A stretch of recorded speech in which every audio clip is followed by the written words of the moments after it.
안녕하세요. 김성길 목사와 함께하는 GTS 말씀 묵상 시간입니다. 오늘은 두 번째 주간의 마지막 날, 일곱째 날 묵상입니다. 일곱째 날은 전체를 기억하고 복습하면서 또 함께 나누기가 되겠습니다. 우리가 한 주간 동안의 주제들이 있었죠. 자, 첫째 날은 본문 전체를 내 안에 그려 넣는 것이고, 두 번째 날은 중요한 것을 찾는 것이고, 세 번째 날은 숨겨진 비밀을 찾아내는 것입니다. 네 번째 날은 하나님의 마음 느끼고 소통하기. 그리고 다섯째 날은 나, 너, 그리고 환경과의 관계, 성공하기. 그리고 여섯째 날은 배우고 응용하기. 그리고 오늘 이제 마지막 일곱째 날은 전체를 복습하면서 함께 나누는 시간이 되겠습니다. GTS는 세 가지 목적을 가지고 있다고 그랬죠. 첫째는 역동성, 내가 깨닫는 것이에요. 내가 남이 깨달은 걸 듣는 게 아니고 내가 묵상하면서 깨닫는, 고기를 내가 잡는 거죠. 그 다음 두 번째는 이제 암송입니다. 암송, 말씀이 내 안에 많이 새겨져야만 말씀이 살아 역사하니까요. 그리고 이제 세 번째는 주제들을 사용하는 거예요. 말씀 적용, 주제 활용. 그러면 삶의 많은 변화와 발전을 만들어낼 수가 있습니다. 자, 그러면 오늘도 먼저 마지막 날 그림을 한번 보겠습니다. 그림. 자, 이 그림을 보시면서 어떤 생각이 드시나요? 이 그림 딱 보면 과일 농장 같은데요. 네. 농부가 과일을 돌보고 있는 그림입니다. 자, 느낌을 적어 보십시오. 저는 농부의 수고와 풍성함, 굉장히 풍성하게 열매가 달려 있습니다. 이 속에는 농부의 수고가 들어있는 거죠. 그리고 여기에는 또 기쁨이 있고 행복이라는 것이 들어있습니다. 여러분들은 뭘 느끼시나요? 이걸 보시면서. 자, 두 번째입니다. 풍성한 열매를 거두기 위해서 해야 할 일은 무엇일까요? 자, 우선 눈물로 씨를 뿌려야 되겠죠. 나무 하나, 묘목 하나 잘 심어서. 사실 참 농사한다는 게 이게 보통 어려운 일 아니잖아요. 뿌리는 것도 그렇고 가꾸는 것도 그렇고 중간중간 날씨나 이런 것들도 그렇고. 그래서 이걸 보면서 참 눈물로 씨를 뿌린다고 하는 말씀이 생각이 나요. 그래서 농부들이 열심히 수고해서 이렇게 가꾸고 그 열매를 맺는 거죠. 그리고 이제 또 하나는 하나님이 도우셔야 되잖아요. 하늘이 돕지 않으면 농부의 수고가 헛되어버리니까요. 자, 나는 지금 나의 인생의 밭에서 어떻게 하고 있는가? 혹시 게으르고 나태하고 뭐 이런 농부는 아닌가? 그런 생각도 좀 해보고요. 그림에서 가장 중요한 건 무엇일까요? 저는 두 가지 적었는데요. 하나는 농부의 수고와 하나는 땅의 수고예요. 이 땅. 농부가 열심히 나무를 심었는데 이 땅이 역할을 안 해. 그러면 이거 참 골치 아프잖아요. 그래서 하나님의 창조의 질서가 뿌리고 가꾸는 건 사람이 하고, 뿌리면 싹내고 하는 건 땅이 하고, 또 하늘의 햇볕이 하고, 이런 여러 가지가 조화를 이루어서 이렇게 풍성함을 만들어내는 것 같습니다. 그림 보고 떠오르는 이야기나 사람 적어보기. 네. 이 그림을 보면서 떠오르는 것들이 무엇입니까? 기억력을 우리가 좀 향상시키기 위해서 이런 코너를 만들어 놓은 거예요. 저는 시편 126편 5절로 6절이 떠올라요.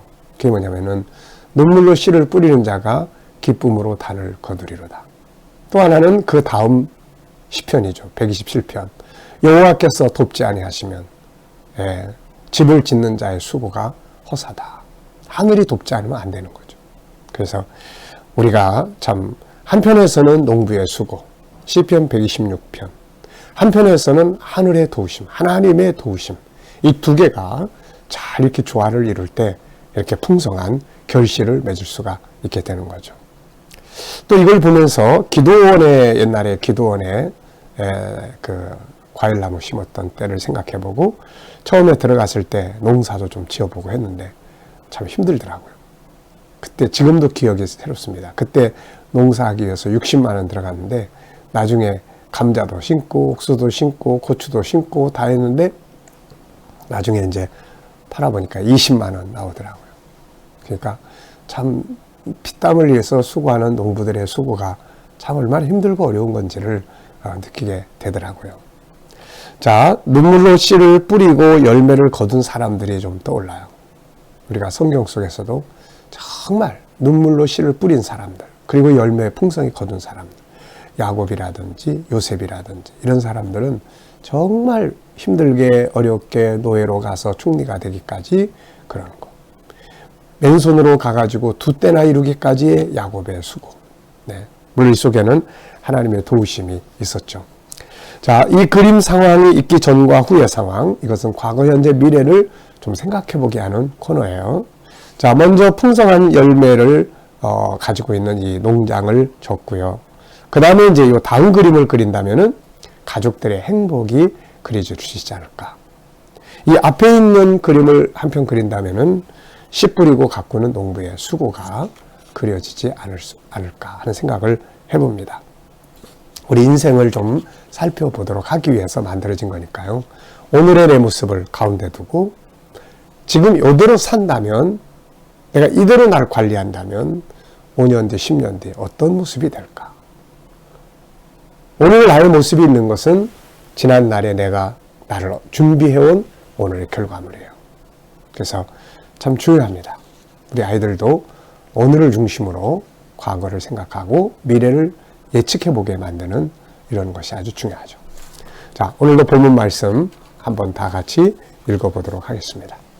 내 부모를 즐겁게 하며 너를 낳은 어미를 기쁘게 하라. 에베소 6장 1절 3절. 자녀들아, 주 안에서 너희 부모에게 순종하라. 이것이 옳으니라. 내 아버지와 어머니를 공경하라. 이것은 약속이 있는 첫 계명이니 이로써 네가 잘되고 땅에서 장수하리라. 우리들이 이 말씀을 계속 묵상하고 암송하고 지난 주간의 말씀처럼 마음에 새기고 들어가고 나가면서 이 말씀을 보고 산다면은 아마 다 효자가 될 거고 다 행복하고 다 잘되는 역사가 만들어질 거예요. 자, 먼저 감사한 일 3가지 적어 보겠습니다. 우리 주일학교나 또 청소년부나 또 이제 우리 소그룹 모임에서는 바로 이제 이런 내용을 이렇게 나누면 되게요. 그리고 옆에 이제 나눔의 말씀들이 있습니다. 자, 1번 본문 전체에서 긍정의 요소 찾아보기.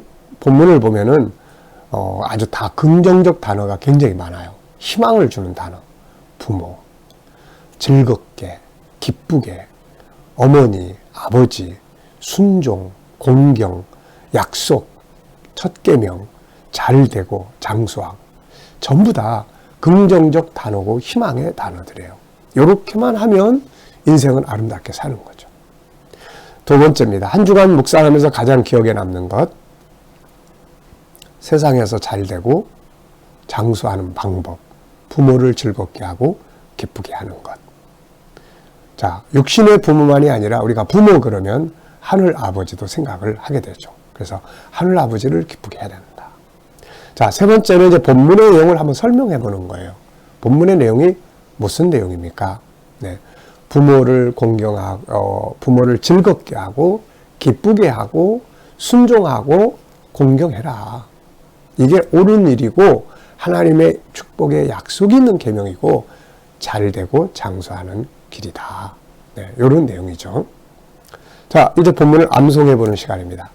다 외울 수 있죠? 자, 한번 해보겠습니다. 먼저 잠언 23장 25절. 자녀들아, 내 부모를 즐겁게 하고 너를 낳은 내 어미를 기쁘게 하라. 또 에베소 6장 1절로 3절. 자녀들아, 주 안에서 너희 부모를 순종하라. 이것이 옳으니라. 내 아버지와 어머니를 공경하라. 이것이 약속이 있는 첫 계명이니 이로써 내가 잘되고 땅에서 장수하리라. 네. 자, 가장 기억에 남는 질문 나누기입니다. 네, 저는 2가지를 적어봤는데요. 땅에서 잘되고 장수하는 비결이 뭔가? 네, 요거 나눠보고, 또 부모를 즐겁게 하기 위해, 어머니를 기쁘게 하기 위해서 필요한 것들은 뭔가? 연구해야 돼요. 사람을 즐겁게 하고 기쁘게 하는 거, 하나님을 즐겁게 하고 기쁘게 하는 거 그냥 막 되는 거 아니고 연구해야 됩니다. 방법을 연구해야 돼요. 그러면 기쁘게 해드릴 수 있고, 이런 모습들이 세상으로 나가면 다른 사람들을 즐겁게 할 수 있는 능력을 키우게 되잖아요. 그러니까 잘 될 수밖에 없는 거죠, 이런 사람들이. 네.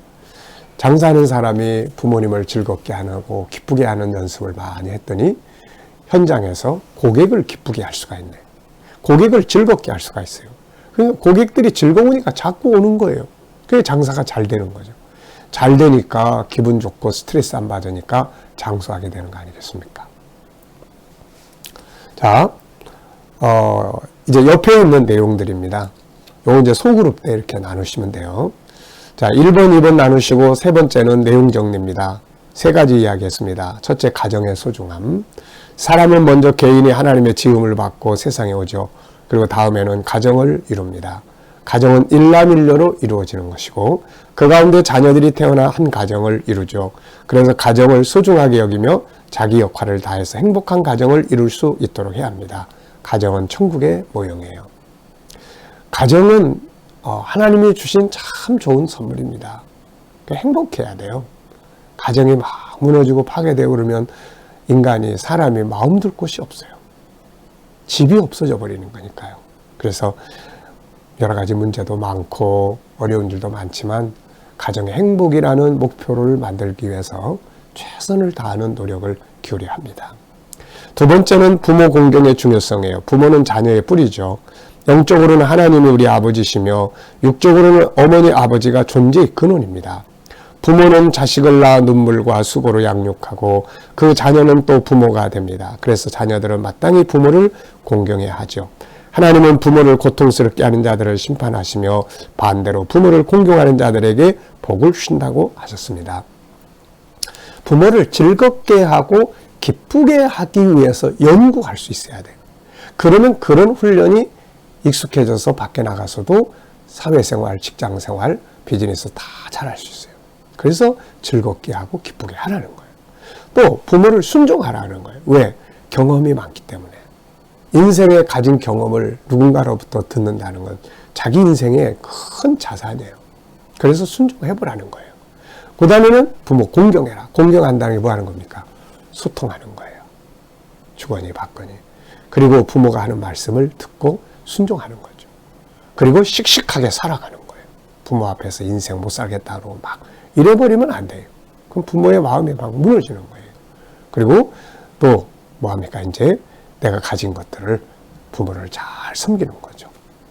형제간에 우애 있게 살고. 이런 것들이 바로 부모를 공경하는 일이 되는 것입니다. 자, 세 번째는 우리 부모들 역시 또 노력 많이 해야 됩니다. 왜냐하면 좋은 존경받는 부모가 되기 위해서 모범적인 자세로 자녀를 양육해야 하고 그들 앞에서도 존경받을 수 있도록 아름다운 삶을 살아가는 것, 이게 참 중요하고 특별히 자기 발전을 위해서 끊임없이 공부도 하고 노력도 기울이고 이것이 또 존경받는 좋은 부모가 될 수가 있는 것이죠. 자, 이번 한 주간 또 묵상과 함께 수고들 많이 하셨습니다. 자, 마지막으로는 이제 기도문이에요. 오늘의 기도문은 우리 대한민국을 위해서 기도하고 교회를 위해 기도하고 전도 대상, 선교사, 세계 나눔, 공동체, 긍정의 눈을 갖고 살기, 그 다음에 협동과 겸손과 정직, 신뢰, 서로 함께 승리하는 윈윈 정신, 이런 것들이 우리가 기도하면서 살아가기 위한 내용으로 정리를 하시면 되겠습니다. 자, 그래서 우리가 항상 기도할 때는 세 가지, 오늘 내가 받은 말씀, 오늘 내가 실천하고 싶은 말씀을 위해 기도하고, 두 번째는 이 주제들을 위해 기도하고, 세 번째는 중보를 위해서 기도하시면 되겠습니다. 자, 한 주간 수고 많으셨습니다. 오늘 기도하고 마치도록 하겠습니다. 기도하겠습니다. 하나님 감사합니다. 부모를 즐겁게 하고 어머니를 기쁘게 하며 부모에게 순종하고 부모를 공경하라. 그리하면 땅에서 잘 될 것이고 또 장수하게 될 것이라고 말씀하셨습니다. 우리 모두가 다 이런 말씀을 순종하고 살아서 잘되고 복받는 행복한 삶이 되게 하여 주옵소서. 아버지 하나님, 오늘 또 주제들을 위해서 기도합니다. 한국, 우리 대한민국을 지켜주시고 한국 교회, 그리고 우리가 전도하려고 하는 사람들, 선교사님들, 세계 나눔, 공동체, 긍정의 눈을 갖도록 협동 정신을 발휘하며 겸손과 정직하게 하시고 서로 공동체 안에서 신뢰받게 하시고 또 서로 함께 승리하는 윈윈 정신을 갖게 하여 주옵소서. 하나님, 오늘도 우리 자녀들과 친척들, 이웃들, 구원받지 못한 자들 다 주께 돌아오게 하여 주시고, 또 오늘도 자녀들과 성도들 머무는 곳마다 코로나 바이러스로부터 안전하게 지켜주시고, 또 하나님, 백신을 맞을 때 안전하게 후유증 없이 모두를 지켜주시며, 또 하나님, 성도들이라는 직장과 사업장들을 형통하게 하시고, 새로운 일터를 구하는 자들에게는 좋은 일터들이 예비되게 하여 주시고 만나게 하여 주시며, 치료받는 성도들은 모든 질병에서 자유하게 하여 주시옵소서. 주님, 오늘도 이 나라와 민족 붙들어 주시고 나라의 지도자들에게 지혜를 주셔서 나라를 바른 길로 이끌어가게 하여 주시며, 세계 곳곳에 있는 선교사님들과 저들의 사역에 은혜 베풀어 주시고, 핍박받는 교회와 성도들을 오늘도 지켜주시고 승리하게 하여 주옵소서. 예수님의 이름으로 감사하며 기도하옵나이다. 아멘.